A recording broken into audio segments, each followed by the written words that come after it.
Bom dia, hoje quarta-feira, dia 24. Já estamos chegando no final de mais um mês, não é? Mas lá de hoje está no livro de 2 Coríntios, capítulo 10, texto assim bastante rico para nós. Versículo 4 e 5. Porque as armas da nossa milícia não são carnais, mas sim poderosas em Deus para a destruição das fortalezas, destruindo os conselhos e toda altivez que se levanta contra o conhecimento de Deus e levando cativo todo entendimento à obediência em Cristo Jesus. Amados, quando nós começamos Paulo aqui está falando de algo muito sério.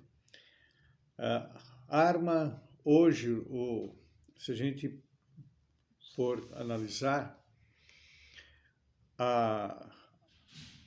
as milícias do bandido, o exército do bandido, né, das facções, estão muito mais armadas do que a nossa polícia, do que o nosso exército.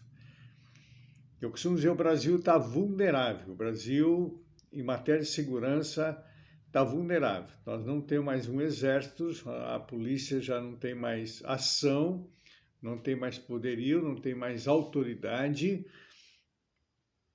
E, na verdade, se nós formos analisar, toda a história da humanidade foi assim. É assim.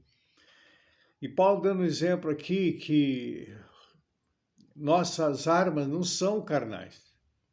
Porque a nossa guerra também não é carnal. A nossa guerra ela é espiritual. Quando ele diz lá em Éfeso, né, capítulo 6, a nossa guerra é contra a principal potestade das regiões celestiais. Se nós não vencermos as nossas batalhas na região celestial, jamais a gente vai vencer a batalha terrena. Não tem como. Não tem como, querido. É por isso que o homem vive de guerra em guerra, porque ele não definiu ainda qual é o inimigo dele. É por isso que muitas famílias estão em guerra, porque não definiu quem é seu inimigo verdadeiro.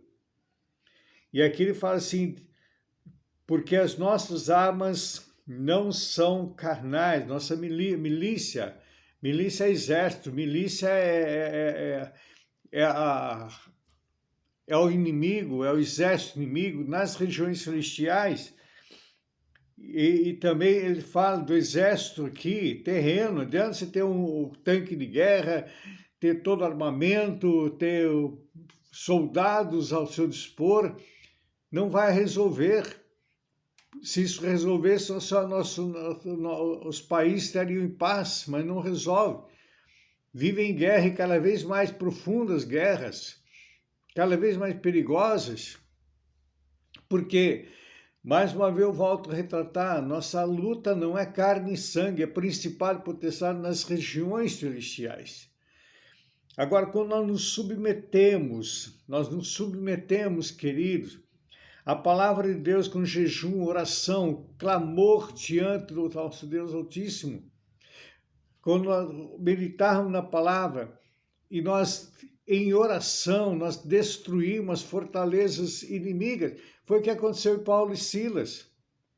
Paulo e Silas, quando estavam na prisão, foram chicoteados, foram ali presos, perto da meia-noite, começaram a glorificar o Senhor, louvor. O que aconteceu? As cadeias espirituais foram quebradas. As algemas, não somente dele, de Silas, mas de todos os prisioneiros foram quebradas, foi arrebentada. Até mesmo a pessoa que guardava ali o presídio, né, se converteu, ele e toda a família, foram batizados em Cristo Jesus. O carcereiro, né? Então, querido, essa é a nossa arma, a nossa oração, nosso louvor, nossa gratidão a Deus. Aprendemos o valor da gratidão, o valor da nossa vida no altar. Sabe, às vezes a pessoa vai em tanto lugar, tu convida para vir no culto, ela não quer vir no culto. Ela não quer ter um relacionamento com Deus.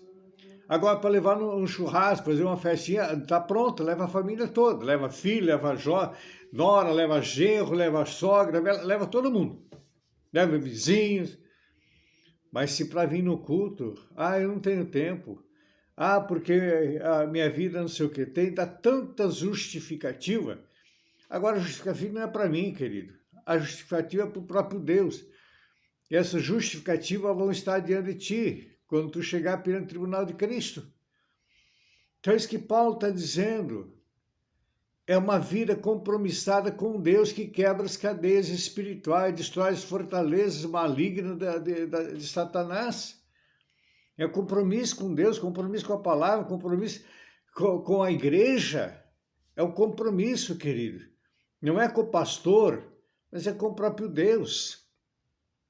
E ele diz, destruindo os conselhos. Quantas que, às vezes, você está passando uma situação, pessoas vêm e falam tanta abobrinha no teu ouvido e tu ouve. Dá atenção àquele monte de besteira e faz mais besteira ainda. Ao invés de procurar seu pastor, ao invés de procurar uma igreja, buscar o conselho em Deus, não, vai ouvir a besteira das pessoas. Não, você tem que se vingar disso. Não, você tem que entrar na justiça. Você tem que fazer isso, tem que fazer aquilo.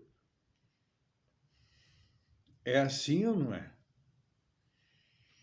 Agora, quando eu entrego na mão de Deus, destruído os conselhos e toda altivez. Altivez é raiva, é ódio, rancor, desejo de vingança, desejo de tomar a justiça na sua própria mão.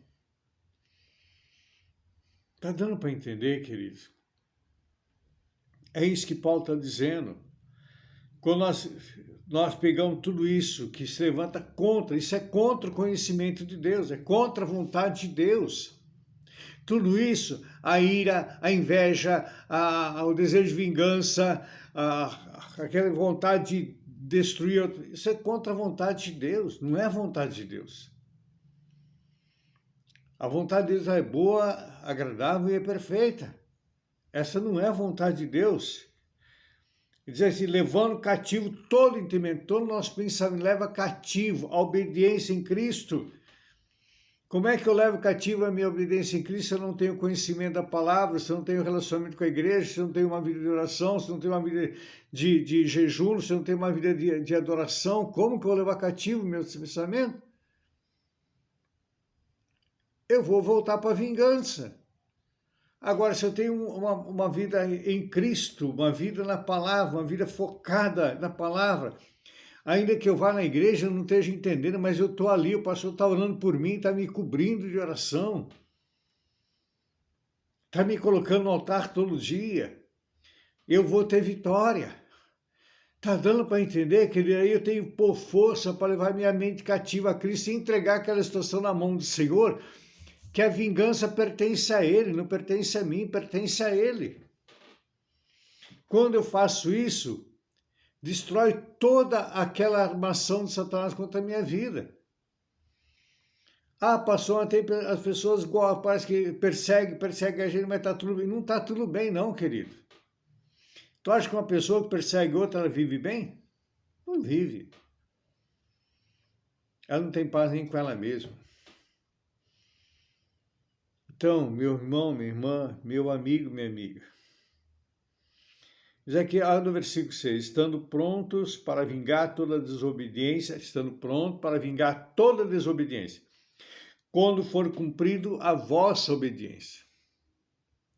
Quando eu obedeço a Cristo, estou pronto, porque Ele vai vingar, Ele vai tomar vingança na mão dele. Está dando para entender, querido? Quando eu obedeço, estou submisso a Cristo, submisso à palavra. Quem vai tomar vingança é Ele. E ai daquele que Ele tomar vingança. Deu para perceber, amados? Então, aqui eu ministraria aqui 2 horas, mas só tenho 10 e 12 minutos. A única coisa que eu quero é que possa ter descido no teu coração, que nenhuma vingança pertence a ti nem a mim, pertence ao Senhor. Não ter a tomar a causa nas tuas mãos, não. Meu irmão, minha irmã, não quer tomar nas tuas mãos, não. Entrega. Entrega na mão do Senhor. Deixa Ele fazer. Deixa Ele fazer. Que o Senhor te abençoe e te guarde. Que o Senhor levante seu rosto sobre ti, tenha misericórdia de ti. Sobre ti o Senhor levante teu rosto e te dê a paz. Uma quarta-feira abençoada a todos, em nome de Jesus.